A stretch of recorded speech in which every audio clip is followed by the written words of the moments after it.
Everyone was frightened of the Queen. She had always enjoyed hurting people. She had always been mean, and she thought that no one would ever hurt her back. You could tell that she was a queen, because she would have to take her turn to wear the king's crown.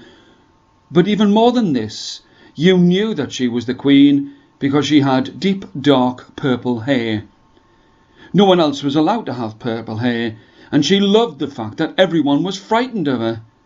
She would watch everyone from the top of the high, wide, tall castle, and she would run her thin hands over the rough stones and bricks and smile a wicked smile to herself. On one winter's night, just as she had handed over the heavy golden crown to the king, she could see that there were fat snowflakes like goose feathers falling from the sky. "Oh, good," she crooned to herself. "Oh, good.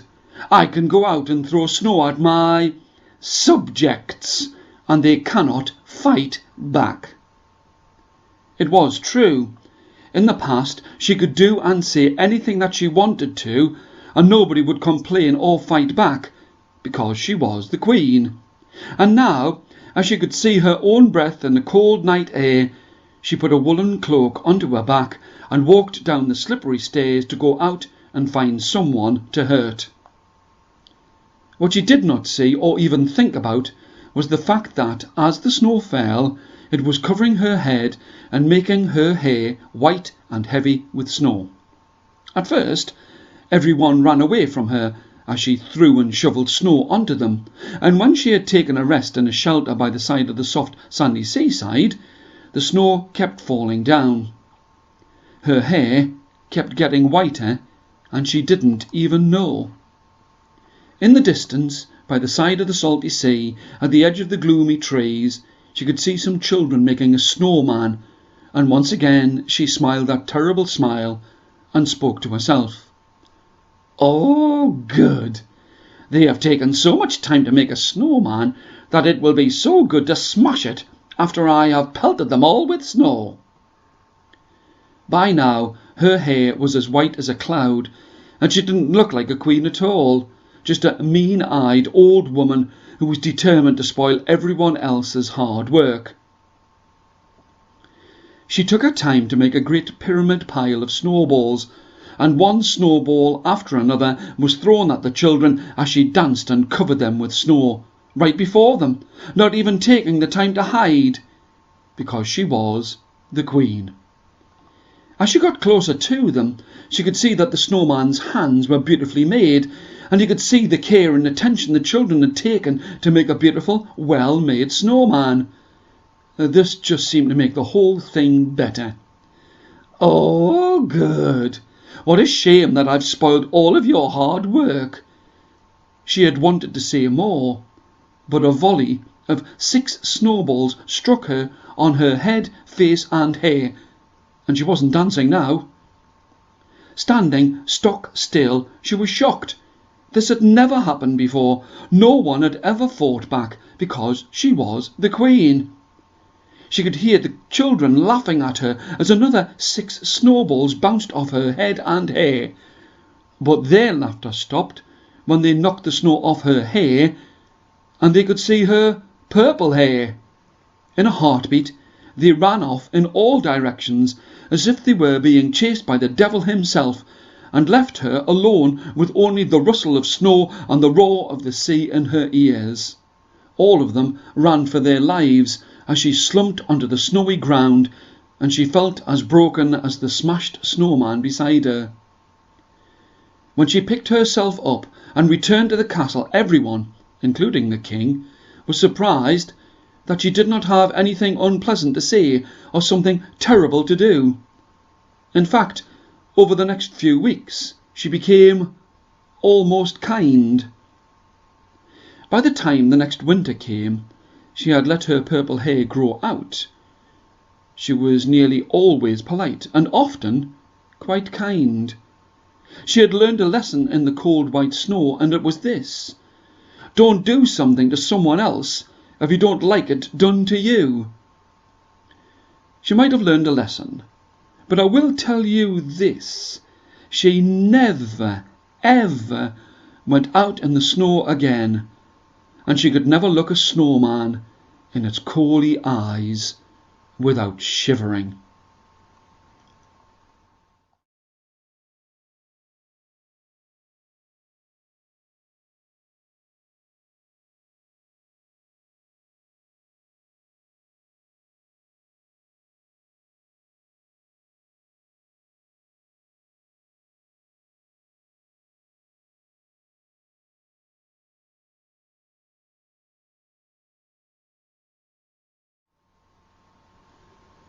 On holiday with her mam, this girl was running, jogging by the side of the flat shore of the seaside. She loved to come here. She loved the hot summer's morning sun and the fact that they were going to have a picnic by the side of the salty sea. They had all sorts of things to eat, and she loved picnics better than anything else in the whole wide world. Digging in the sand had made her hot and thirsty. Digging in the soft shell sand had made her hungry and thirsty and ready to sit down, but only after she had run in the sun to dry herself off. When she came back to the flattest part of the beach, she could see that her mother had flattened down her black skirt and had laid a wide, square, sparkling blanket on the ground so that they could eat.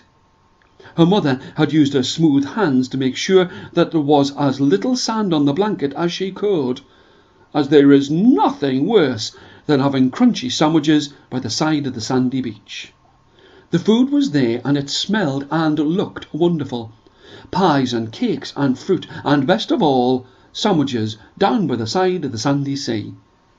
But before she could eat, her daughter had placed all of her teddies, toys and puppets in a row so that they could join in with the picnic as well. She didn't hesitate for a second. She reached and got a sandwich that was as big as her hand, and with a mouthful of egg and tomato sandwich, the little girl said out loud, "Mmm, salty sandwiches down by the side of the sandy sea." Her mother laughed. "You're just like I was when I was a little girl." She took a huge bite and tried to say this tongue twister with a mouth full of sandwich. "Mmm, salty sandwiches down by the side of the sandy sea." How they laughed and fell about, but they didn't notice that just at the corner of the blanket there was a moving black shell getting closer and closer to them. They took more mouthfuls and laughed and rolled about, but it was only as this black shell, clattering sideways in between the dolls and the puppets, as it reached for the bowl of blackberries, that they spotted this crab as it came to join their picnic. His eyes, out on stalks, could see that they had seen him down by the side of the silvery sea, and he immediately pulled himself back inside of the round, black, bumpy shell. The girl was the first to speak. "Oh, Mr. Crab, please don't worry. If you want to join in our picnic, then please come and sit with me." The crab slowly poked his head out of the shell and spoke in a deep voice that seemed too big for his tiny body. "Are you not scared of me?" The mother laughed. "Of course not. This is where you live, and you're welcome at our picnic. Please, help yourself." She pushed some sandwiches towards him, but he shook all 10 of his legs. "No, thank you. I think I would like to have some blackberries, if that's all right with you. I'm not very good with sandwiches." His great sharp claws were really good at snipping off the berries, and as they talked and laughed, the little girl told him that she was not very good at making her puppet move, as she couldn't move her fingers as well as he could move his claws. She said that she wished that she could make her fingers move as well as he could make his legs and nippers move. Without saying another word, he crept inside of the soft cloth of the fox puppet that was lying there on its side by the side of the other toys, and started to make it dance and talk and sing as it had never danced before. When the moon was starting to rise, they knew that they would have to go. The girl and her mother back to their house, and the crab back to his rock pool. But they promised to see each other every day down by the side of the silvery sea. When the girl was a mother of her own, and she had her own children to take on picnics down by the side of the salty sea, she would let them play with a family of black-shelled crabs that could talk and dance and make a puppet sing until the moon was in the sky.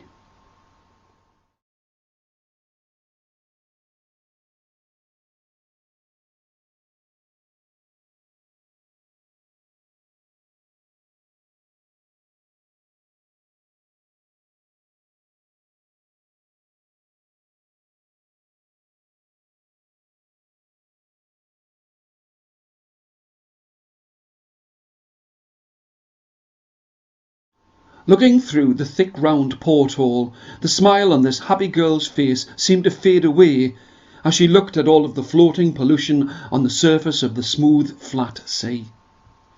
The cabin she was in would have cost a lot of money, but that did not matter to her mother and father, as they were rich and could afford to take her to another country. Not just on holiday, but to move to another country and live there forever. She had fine clothes on her back, and she knew what it was to have money in her pocket, but she felt a sadness in her heart as she looked at all of the rotting debris on the surface of the sea. She had left everything behind: her pets, her home, her country and her friends.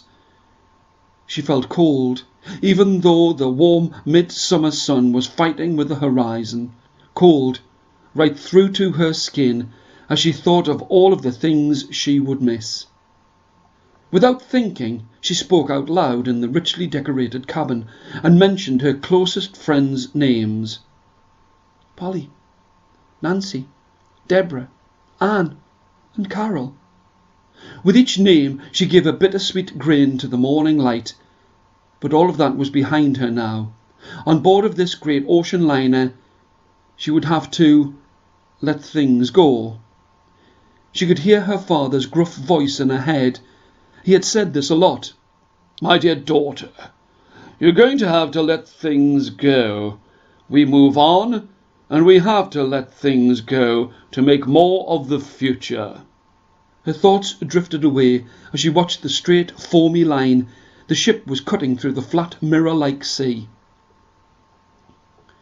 With a knowing chuckle, she remembered how she had panicked as they got on board of this gigantic vessel. As they had struggled up the gangplank, she had seen gallons of water pouring out of the side of the ship, and she had thought that it was sinking. Again, her father's voice rattled in her head. "My dear daughter," he always said this, "my dear daughter, with these new-fangled ships, the engines need to be cooled, and the best thing that they can have is sea-water brought in through pipes and—" He paused and made sure that she was listening. "And after it has passed around the engine, to cool it down," she nodded, "it needs to be passed out of the ship, and that, my dear daughter, is what you can see now. So do not worry." He patted her on her head to give her some assurance. "So do not worry, and we will be safe on this great giant of a ship." It was, as she stood there, deep in thought by the open cabin door, that she remembered her old home and her own cat, and she could see, as if by some power of thought, a pair of small, friendly eyes on the other side of the corridor. She gasped. "A cat! A cat on board of a ship!" She reached out her hands towards it and cooed, "Come on, Puss. What are you doing here? You're a small one, and no doubt about it." It was true. This cat had the whitest, smoothest fur she had ever seen, and already she was drawn towards it as if it was a friendship that was meant to be. This cat, not quite as sure as she was of this friendship, started to dart down the corridor and out towards the open sun deck. The girl did not hesitate for a moment, and she dashed after it, thinking that this would be her saviour on this long sea voyage. As she reached the deck, the great ship's horn blasted the air, and even though there were no walls, houses or trees, Its gargantuan voice echoed over the whole of the surrounding sea. The small cat leapt into her arms and trembled with fright, quivering as she held it close. "There's no need to worry, Puss. I'll look after you." She smoothed its fur and felt glad as she heard it purr as they went to the rails about the side of the ship. As she looked down, she could see that there was water pouring out of the side of the great riveted iron walls of the hull, and the cat shook. "Oh, don't worry," she comforted the cat. "My dear cat, with these newfangled ships, the engines need to be cooled, and the best thing that they can have is sea water brought in through pipes and—" She was imitating her father's voice. "And after it has passed around the ship, to cool it down." She looked deep into the turquoise-blue eyes of this ball of fur in her arms. "It needs to be passed out of the ship, and that, my dear cat, is what you can see now. So do not worry." Even as she said this, she could see that the ship was pulling rubbish in with the engine cooling water. Bottles, boxes, and debris were all being pulled in to cool the engine. She noticed that there was a strange rainbow slick of oil on the once clear foam trail, but she had no need to think of that now, as she had a new friend to groom and to play with. It was only the shortest of moments after she had reached her cabin when there was a jarring, grinding noise that came from the belly of the ship. Some rubbish, too big for the ship to digest in its cooling system, had jammed inside of the huge engine, and now there was a crunching sound as the ship shifted to one side. It might have been a mighty vessel, but a few dollars worth of discarded bottles had proved too much for this great benign giant, and had brought it to a sinking halt.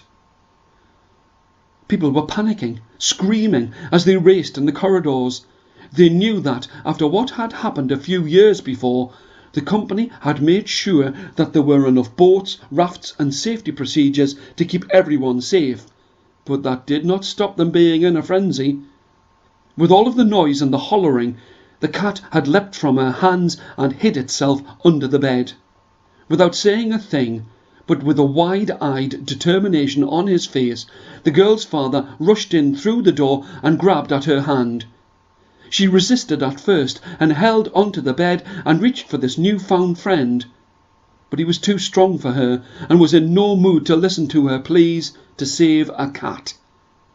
Holding her by her waist, he dragged her out and into the daylight and onto a life raft to sit with her mother.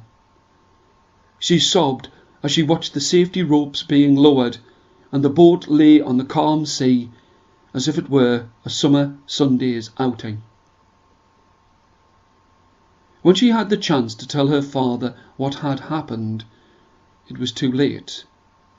And even when she was a full-grown woman, she would always hear his voice saying, "My dear daughter, you're going to have to let things go. We move on, and we have to let things go to make more of the future. You have to let things go."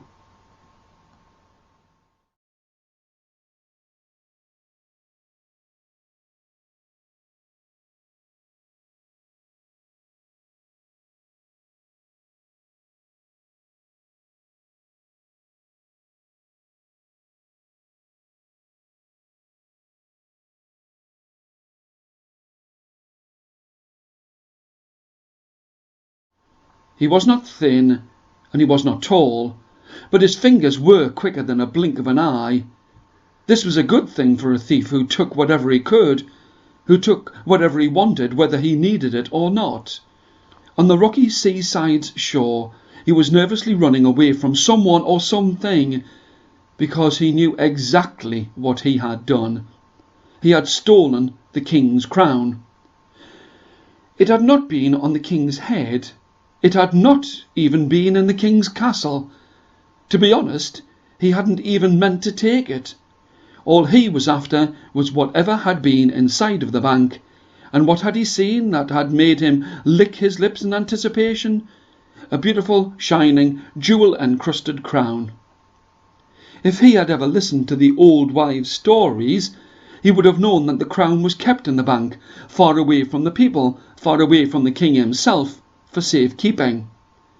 Not even the old wives themselves could remember a time when any of the kings had ever worn the crown. On a miserable winter's night, he should have been happy with a few gold coins. At least with them in his pocket he could have spent them, but no, not him.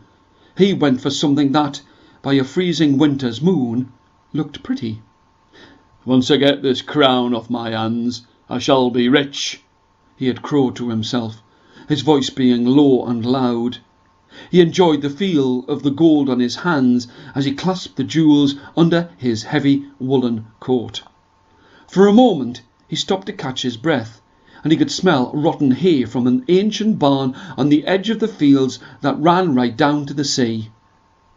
This was somewhere he had been before, and the stink of the hay would lead the dogs away from him, and he could take some time to admire his work. With his gasping breath still filling the night air, he could hear whatever was chasing him move towards the sea, and he felt as if he could rest for a moment to take in the magnificence of the crown in his hand. Out and away from the folds of his coat and in the open, the moonlight dazzled him as it bounced off the diamonds and rubies at the tip of each of the crested peaks of the crown, and the crown itself, on this bitter cold night, seemed to warm to his touch. His self-satisfied smile was as broad as his body, and he knew that he could not wait here for long, as whoever or whatever was chasing him would think to look in the barn. He slipped from the shadows of the old wooden building and hoped that the rusty creak of the door would not make them look his way. Outside, with his breath steaming the air, he ran behind the brightly coloured, shutter-closed beach huts to the relative safety of the bus stop by the end of the run-down pier. He didn't know why he did it, but he pulled the crown out again to see the full glory of the crown by the frosted moonlight. Again, it seemed to warm to his touch, and he tried to release his fingers from it, but he could not, no matter how hard he tried. He was as still as a statue when he heard someone cry out as they spotted him, wrestling on the seat with the gold that was clasped in his hand. The voice was alone, just one figure, his voice strangely familiar, and yet he had never met him. The king. With a slow and deliberate walk, he came and sat down by the side of the thief, never taking his eyes from the hand that was still holding onto the crown. His voice was not filled with anger. His words were filled with sorrow and pity. "I had hoped that this day would never come." He slowly shook his head. "The crown that you have," he nodded towards his hand, "the crown that you have was not hidden from people because it was so valuable. It was not kept in the bank because I could not wear it because it was too heavy."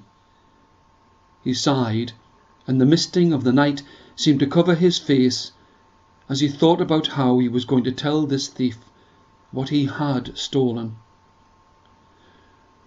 "My father's grandfather and his before him had never worn it, for once touched, it could not be released from anyone's grip. You will never be able to cut it away from your fingers. Your palm will never see the light of day." He paused and nodded towards the silver glittering at the horizon. "Your palm will never see the glow of the moon. It is yours, and it will always be yours.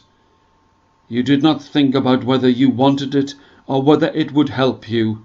It is yours forever, and I am glad for myself, as I will never have to worry about that wretched thing, but sorry for you, as you will never be able to release it from your grasp."